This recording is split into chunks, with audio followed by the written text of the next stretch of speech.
हे भारत की बेटी, तू लिपस्टिक काजल रख, वो तेरा हक है, लेकिन अब भारत पहले जैसा नहीं रहा।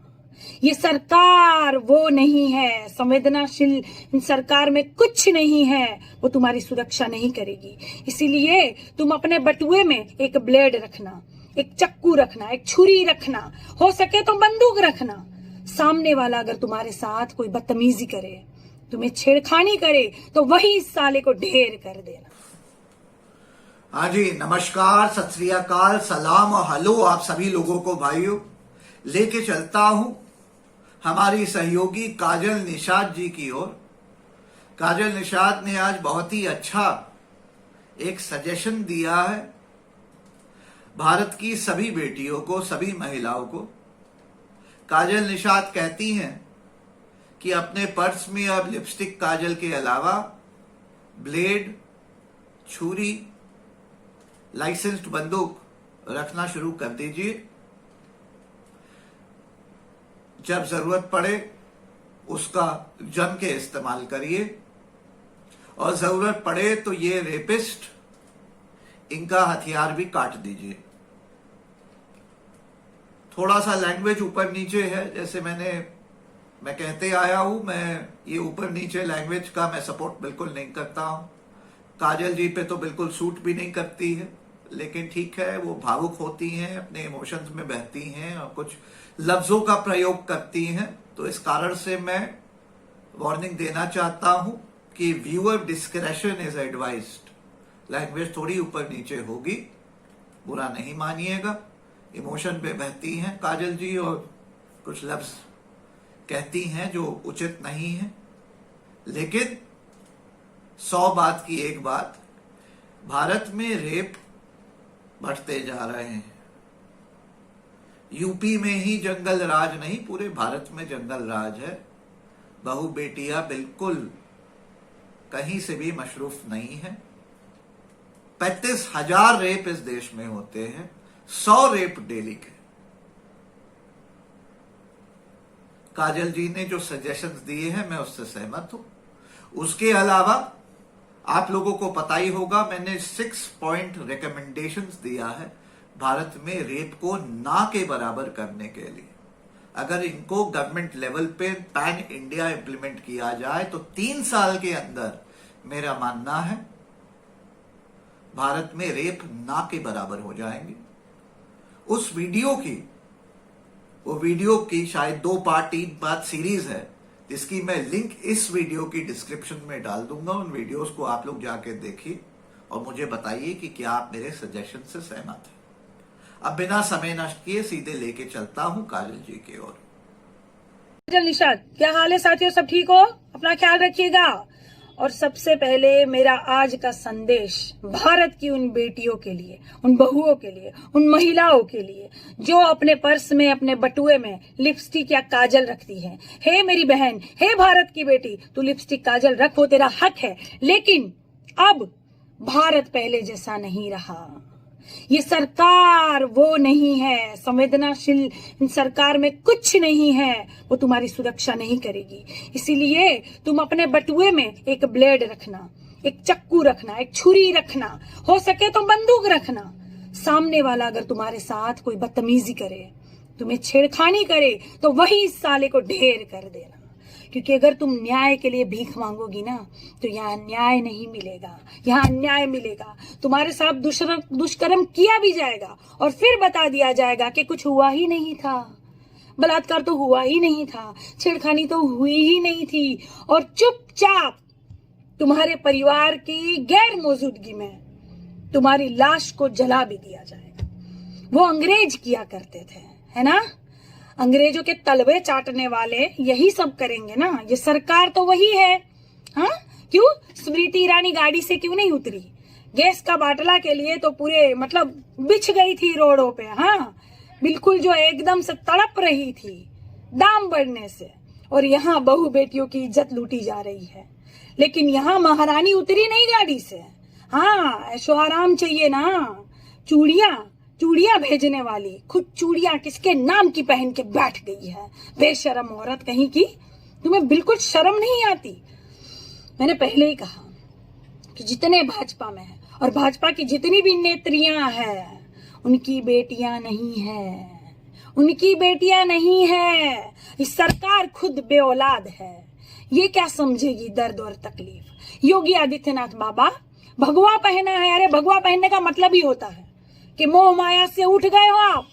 संसार से कोई मतलब नहीं है आपको, भगवान की पूजा में ही आपको रस है। लेकिन यहाँ कौन सी राजनीति कर रहे हो, ये क्या मतलब होता है। भगवा पहनने के बाद भी राजनीति से मोह माया जा नहीं रही है बाबा की।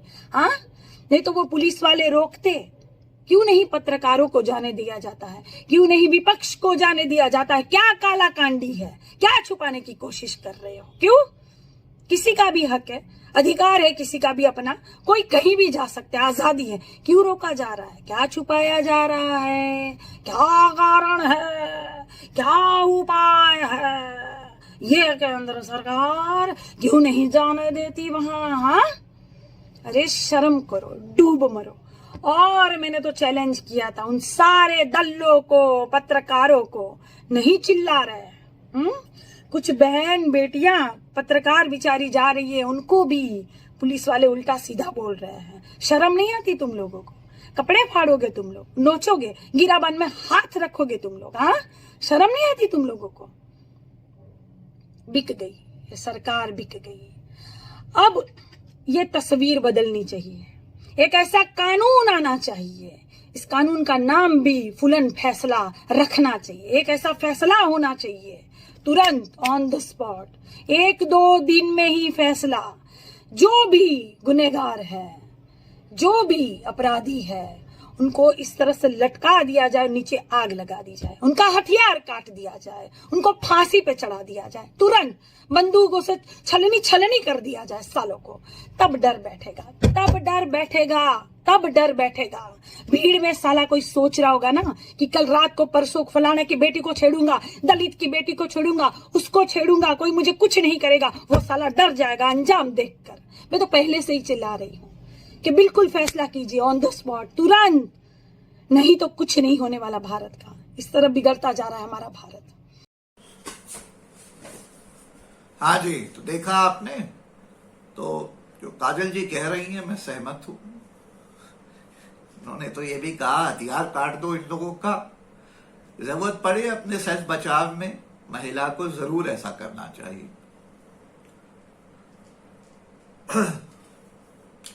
भाइयों, मेरी सभी बहनों, भारत में जो रेप्स होते हैं ये एक बड़ी गंभीर समस्या है और इसका हल निकालने के लिए 3 साल का एक सल्यूशन मैंने दिया है। अगर इसको इम्प्लीमेंट कर दिया गया पूरे भारत में तो 3 साल के अंदर भारत में रेप्स ना के बराबर हो जाएंगे आने वाले 100 बरस तक। उन वीडियोस जिनमें मैंने अपने 6 पॉइंट रिकमेंडेशन दिए हैं, उन वीडियोस की लिंक इस वीडियो के डिस्क्रिप्शन में दी है। 2 या 3 वीडियोस हैं, उनको जाके जरूर देखिएगा। ये वीडियो पसंद आया हो, इसको लाइक शेयर करना ना भूलिएगा। कुछ सवाल हो तो कमेंट्स में पूछिएगा। आज भी अगर हमारे चैनल पे नए हो तो सब्सक्राइब करना ना भूलिएगा। इसके अलावा भाइयों, भारत आर्मी से जुड़ना चाहें, मेरी संस्था FFAR इंडिया को डोनेशन वगैरह देना चाहे, हमारे काम में आर्थिक मदद करना चाहे, ये सबके लिए डिटेल्स इस वीडियो के अगले भाग में मैं दे रहा हूं। जनता पार्टी का जो जुमला चले आ रहा है 7 साल से, और जो आपकी जेब खाली हो गई है और जेब में अब रेत बन दी है भारतीय जनता पार्टी ने, उसके खिलाफ आवाज उठाने के लिए और भारतीय जनता पार्टी की टांग खींच करके 2024 में इनको गिराने की और तब तक हर स्टेट के इलेक्शन में इनको गिराने की हमारी मुहिम में जुड़ने के लिए क्यों जुड़ना चाहते हैं, बताएं, आप ही बताएं। क्या ये कारण है कि और भी कारण है, बताएं जरूर। आपका स्वागत है भारत आर्मी में। आज ही संपर्क करें, व्हाट्सएप करें 9899874982 पे। इसके अलावा भाइयों और बहनों, जैसा आप लोग जानते हैं, मेरी संस्था FFAR इंडिया बराबर देश के लिए अन्य मुहिम चलाती है, कैंपेन चलाती है। अगर आप मेरी संस्था FFAR इंडिया की मदद करना चाहते हैं आर्थिक रूप से, तो ये पेटीएम नंबर आ रहा होगा, इंटरनेट बैंकिंग डिटेल्स आ रही होंगी, नीचे लिंक में दिया होगा हमारा पेपाल लिंक भी, और डिस्क्रिप्शन में भी डिटेल्स है, banking details, PayPal link, Paytm number वगैरह, आप वो सब देख सकते हैं। आर्थिक सहायता हमें भेज सकते हैं, जो भी आप सहायता भेजेंगे उससे कुछ मदद ही होगी हमारी। अगर आप खुद डायरेक्टली भारत के लिए अच्छा काम नहीं कर पाते क्योंकि आप बिजी हैं अपने डेली के काम में, करियर में, लाइफ में, तो आप जरूर हमें कंट्रीब्यूट करके हमारी मदद कर सकते हैं।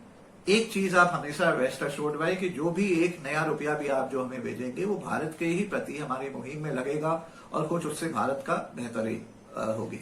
इसके अलावा ये भी बताना चाहता हूं कि मेरी संस्था FFAR इंडिया एक 100% चैरिटी है, 12AA रजिस्टर्ड है अंडर इनकम टैक्स एक्ट, और जो भी आप हमें चंदा देते हैं उसमें 50% तक आपको टैक्स बेनिफिट मिलता है, क्योंकि मेरी संस्था के पास 80G का टैक्स सर्टिफिकेट है, क्लियरेंस है। इसके अलावा मेरी संस्था CSR यानी कॉर्पोरेट सोशल रिस्पॉन्सिबिलिटी में भी क्वालिफाई करती है। तो अगर आप लोग CSR के माध्यम से मेरी संस्था को, जो मैंडेटरी है आपको कुछ देना, दान देना, वो भी आप देना चाहें तो आप दे सकते हैं, स्वागत है आपका। बस इतना ध्यान रखें कि बहुत सारी संस्थाएं CSI के माध्यम से किकबैक्स वगैरह पैसा देती हैं कैश वगैरह में। हमारे यहाँ इस किस्म का कभी रिक्वेस्ट नहीं करिएगा, क्योंकि आपको पता है अगर थोड़ा भी मुझे जाने हैं तो इस किस्म की हम काम करते नहीं है। आप बेशक हमें CSR ना दें, लेकिन अगर CSR देंगे तो ये नहीं सोचिएगा कि कैश में हम आपको रिटर्न करेंगे।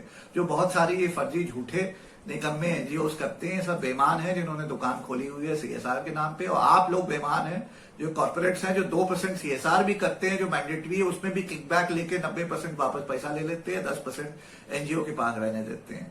कल उस NGO के जो है पेपर्स वगैरह की छानबीन होती है, उस रिव्यू में जाता है, उसका सर्टिफिकेट छिन जाता है। लेकिन ये NGOs भी इतने बेवकूफ हैं कि पैसा ले लेते हैं बहुत सारे, हाँ, और उस लालच में कि 10% तो मिला, कुछ तो मिला, और ये नहीं समझते कि आगे जाके उनका सर्टिफिकेट छिन जाएगा, नाम खराब हो जाएगा। भाइयों देखिए ऐसा है, आप अगर बेईमान हैं तो ना भारत आर्मी से जुड़िएगा, ना मुझे 1 रुपया भेजिएगा। आप अगर ईमानदार हैं और बेहतर भारत चाहते हैं तभी मेरी संस्था को भी पैसा भेजिए और भारत आर्मी से जुड़िए। बड़ी सीधी सी बात है। बेईमानी हो तो बीजेपी ज्वाइन का होना, हाँ, बेईमान भारत पार्टी बेईमान जनता पार्टी, है ना, भारतीय जनता पार्टी को ज्वाइन कर लो, बेईमान जनता पार्टी को ज्वाइन कर लो अगर बेईमानी हो। भारत आर्मी से जुड़े अगर आप ईमानदार हैं और भारत अच्छा भारत चाहते हैं। और मेरी संस्था को भी अगर 1 नया रुपया भेजें तो बेईमानी का नहीं होना चाहिए भाई साहब, नहीं तो नहीं चाहिए मुझे।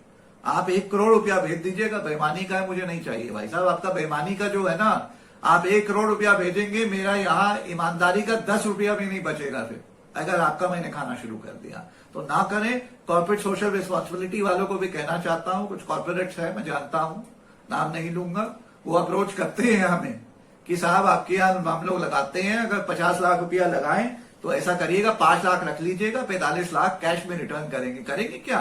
और फिर नाम भी लेते, ये वाला NGO तो करता है, ये वाला NGO तो करता है। हमने कहा भाई साहब वो करते होंगे, मैं अनुपम त्रिपाठी हूं, ना इस किस्म की रिक्वेस्ट करिएगा फिर से, ठीक है, ना हम ऐसा काम करेंगे। तो ये जरा ध्यान रखिएगा। आप CSR करते हैं, 2% हमारे में डालते हैं, जितना भी डालते हैं, डोंट एक्सपेक्ट एनी किकबैक। 5 रुपया आपको मैं कैश में रिटर्न नहीं करने वाला हूं, जो बाकी चोर NGOs करते हैं, और वो करते आ रहे हैं, उनके बड़े बड़े नाम है। हम ये सब काम नहीं करते, ना करेंगे, ना आज करूंगा, ना कल करता था, ना परसों करने वाला हूं, ध्यान रखिएगा। ये सब कुछ लोग कहते हैं सर आजकल यही समझदारी है, ये समझदारी नहीं, यही चोरी है, यही चोरी है। इसीलिए आज भारत के 98% की जेब खाली है और 2% जो है कमा रहा है, क्योंकि यही 2% इस किस्म के कांड करते रहता है। हर लेवल पे चोरी करते हैं आप लोग, होने नहीं दूंगा। भारत आर्मी से जुड़िए, लेकिन याद रखिएगा ईमान साफ रहे, वरना अब जरूरत नहीं है, भारतीय जनता पार्टी ज्वाइन कर लीजिए आप। अगर चोर नहीं है तो ही भारत आर्मी से जुड़िए, और हमें 1 नया रुपया भी भेजिए तो चोरी का नहीं होना चाहिए, ध्यान रखें। जय हिंद, जय भारत।